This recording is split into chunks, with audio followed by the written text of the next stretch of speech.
Shalom, how are you guys doing? I hope that you guys are having a blessed Tuesday wherever you are located in the world. Something that the Most High Yah just dropped into my Ruach. We are living in a very interesting time, a very interesting dispensation, if you will. Excuse me. And it's throwing a lot of people off. And I don't hear anyone else talking about this. That's not the reason why I'm saying this, but I just noticed that this is something that I haven't heard anyone address. So we are living in a day and a time where fathers, whether they are biological, natural fathers, or whether they are spiritual or fathers or mentors, if you will, if you want to call them that, are misleading a lot of people into error.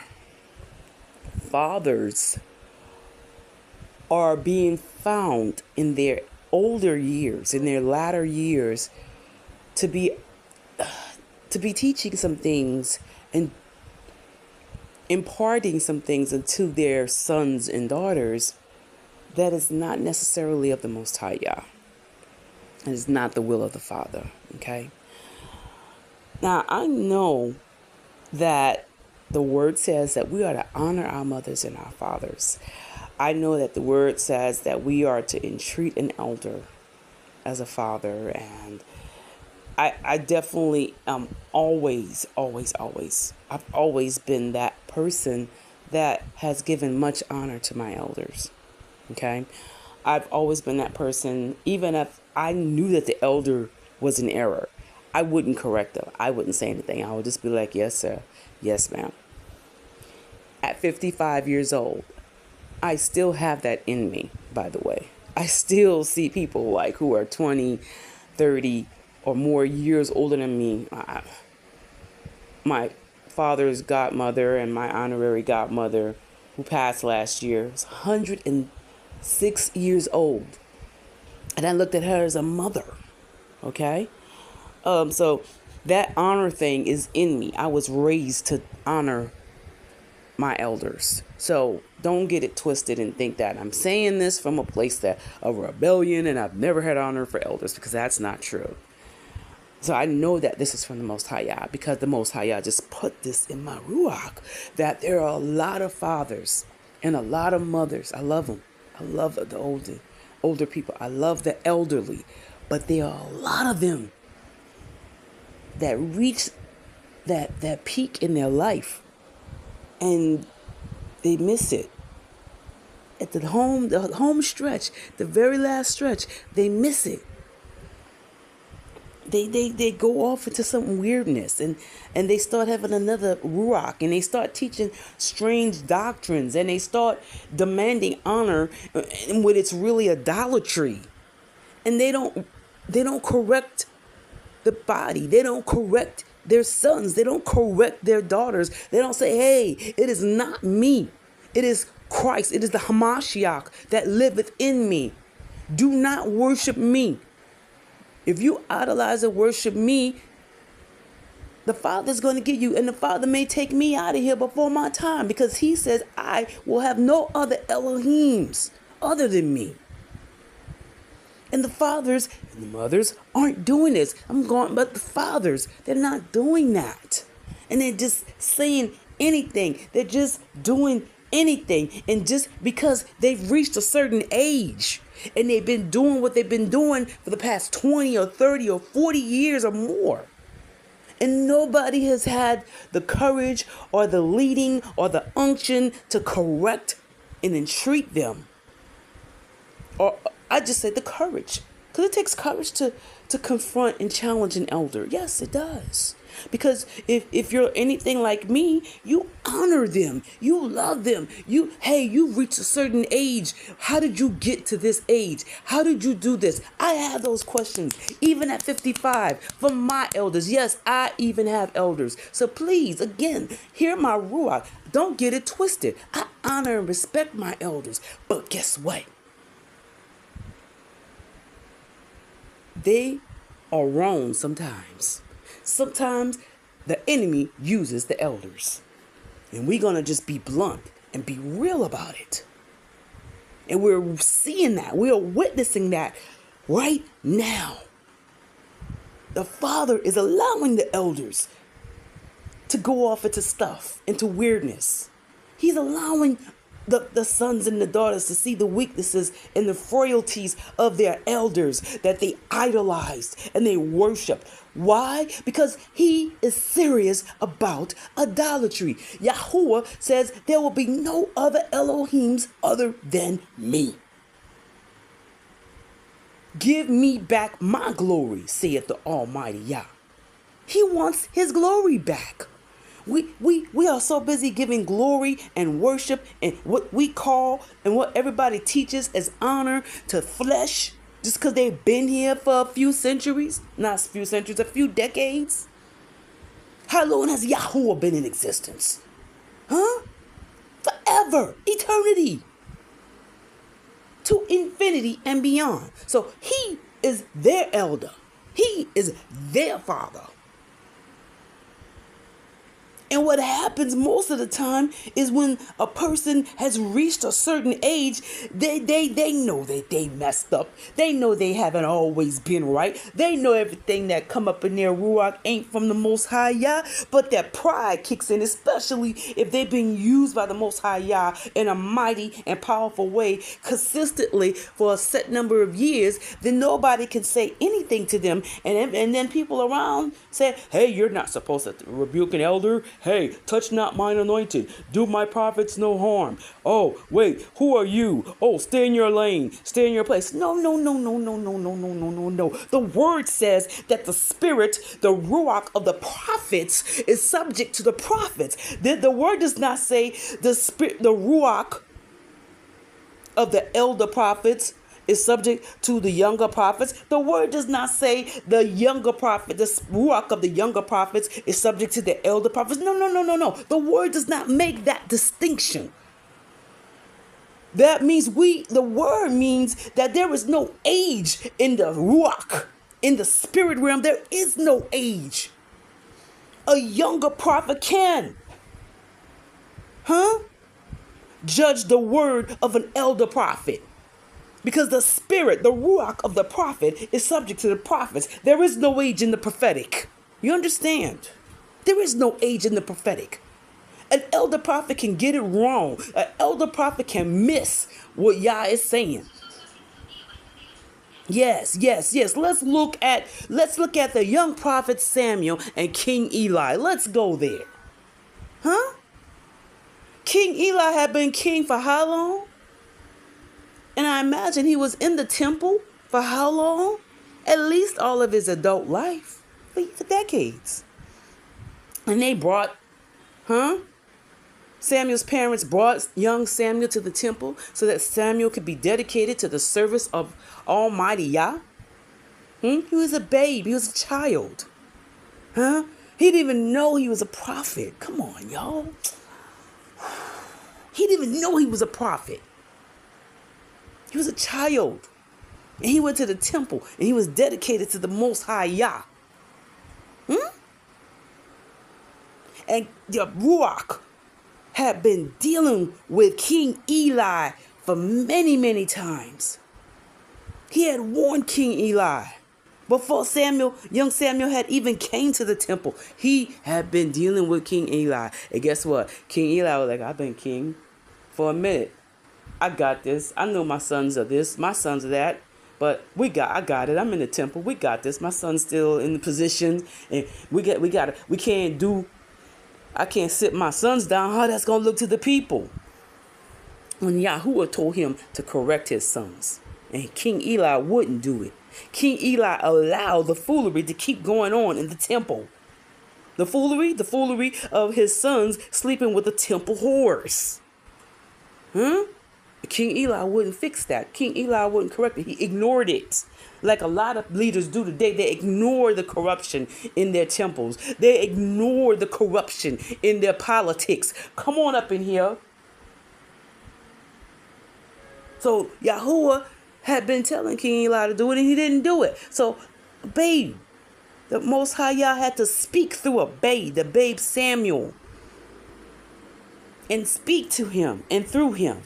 And King Eli knew. When Samuel came to him and said, hey, King Eli, did you call me? And King Eli knew he didn't call him. King Eli knew he didn't have the power to call him. But King Eli knew it was the Ruach calling him. Yahuwah was calling young prophet Samuel into the prophetic. And the very first prophetic word, the babe Samuel, he didn't have to grow into his gifts before he can rebuke anybody. No. That's not even biblical. We're in the Old Testament here. The very first prophetic word that came out of the babe prophet Samuel's mouth was a word of judgment, was a word of correction and rebuke, not to somebody his same age, not to somebody in his peer group, not to someone in his age group, but an elder that refused to listen to what the Almighty Yah had been telling him to do. Just because you've been in the house in a position for a long time don't mean you've been in the will of Yah. It doesn't mean that you are doing what Yah called you to do. It doesn't mean that you're being obedient to what the Ruach HaKodesh has called you to. Don't get it twisted. Being in the house don't mean you're in the will. And because King Eli wouldn't listen to him, to Yah, he had to speak through the babe Samuel. And King Eli had to help nurture the prophetic in the very prophet that will pronounce his judgment on him and his house. And he knew it. He knew it. He knew it. That's why he didn't rebuke Prophet Samuel when Prophet Samuel came to him. What he told little Samuel? Everything that the Father told you, tell me. That is the true Ruach of a father. The true Ruach of a father is going to humble himself and not recognize and look at you after the flesh and say, you little boy, sit down. Little girl, sit down. You ain't been in this thing long enough to rebuke nobody. No, the devil is a lie. That is religious, spiritual pride, and pride cometh before a fall. You understand? There was no age card. There's no age card in the prophetic. The spirit of the ancients can manifest and totally take over a young child. It's whomsoever will allow themselves to be used by him. And guess what? King Eli, Hophni and Phinehas, his sons, all his house ended up dying in judgment. So we got to get over this thing that if somebody is a certain age, they can't be rebuked by somebody who's younger than them. And I'm talking to people in my age group and above. You are operating in religious pride when somebody who is younger than you, who is in the vein of the Ruach HaKodesh and telling you what you know the Ruach HaKodesh been telling you, and you refuse to accept it just because they may be 10, 20, 30 years younger than you. You are in error. You are walking in pride. And you need to humble yourself. Young prophets, I encourage you. If the Ruach HaKodesh has told you to give a word, you give it. I don't care if it's to somebody 120 years old. Because guess what? 120-year-old can miss the Most High Yah too. Yes. If it's me, give it to me. If it's a 70-year-old, give it to them. If it's a 90-year-old, give it to them. And if they are in the Ruach HaKodesh, and if they are really born again, and it's from the Most High Yah, they're going to receive it and adjust themselves accordingly. We are living in a strange time where the elders are going to be rebuked by the younger. Elders, get off of your high horse and hear what the Most High Yah is saying, because you don't have it all right. I don't care how long you've been being used by the Most High Yah. You missed the mark too. And you're operating in religious witchcraft when you try to stifle the voice of the young, because you got off into pride, and you don't want to hear what the Most High Yah is saying, and you don't want to be obedient to what the Most High Yah is doing in this hour. I don't care how long somebody been in ministry. If they wrong, they wrong. And they need to repent. If I'm wrong, I'm wrong. And I'm going to repent. Why? Because it ain't about who I look good in front of. It ain't about I've been saved this long, I'm this age. And it's not like that for anybody. We all can miss the mark. Don't get it twisted. Age does not inoculate you from error. Age does not inoculate you from deception. Age does not inoculate you from operating and speaking in the flesh. And I don't care if you've traveled the world. You can still be in error. I've seen it happen over and over and over again. Which is why I don't go to church like that. Because when they've been in that position and they've been being used for decades and they get off into error and I say anything about it, they want to come attack me and send all kind of spirits my way, and their flunkies and their idolaters that they call their sons and their daughters come for you and they try to attack you too. All of that is religious witchcraft. And you wonder why the Ruach HaKodesh cannot move the way that he want to move in this hour. Because there's too much witchcraft in the church. That witchcraft. It ain't the witches coming out from the villages. It ain't the Wiccan witches coming out from their covens going in to visit your churches. No. The witches been in the church. The witches are the ones that don't want the Ruach HaKodesh to rule and reign and lead people by his Ruach. The witches are the ones that hear the word of the Most High Yah and refuse to do the word of the Most High Yah, but they still in operation and functional and busy in the house of Yah. What are you doing if you ain't doing what the Most High Yah called you to do? What are you teaching? What are you saying? I'm not impressed with your buildings. I'm not impressed that you have an itinerary and your picture is plastered all over the flyers. I'm not impressed with none of that. Can you take correction when you are corrected, no matter who it comes from? Can you? That let me know if you really born again or not. So we living in that time, y'all. We're living in that time because Most High Yah is tired of religious idols. He is tired of spiritual idols. And even in politics, he's bringing down the idols. Yes, he is. And he's going to continue to do so until people begin to be broken out of the spell of worshiping flesh. Break out of the flesh. Break out of the worship of flesh. Yahuwah will use whom he will.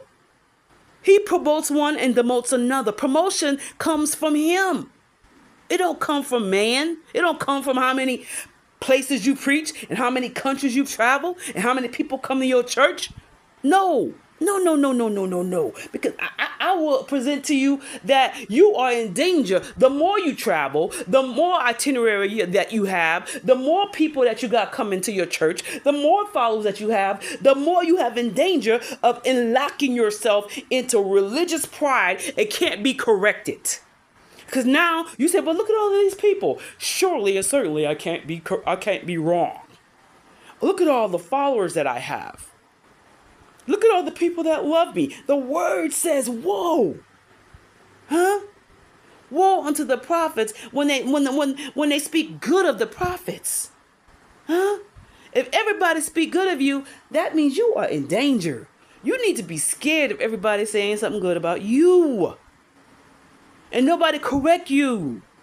If nobody can correct you, if nobody's correcting you, you are probably an idol in the eyes of the people. And guess what the Most High Yah do with idols? Ask Dagon.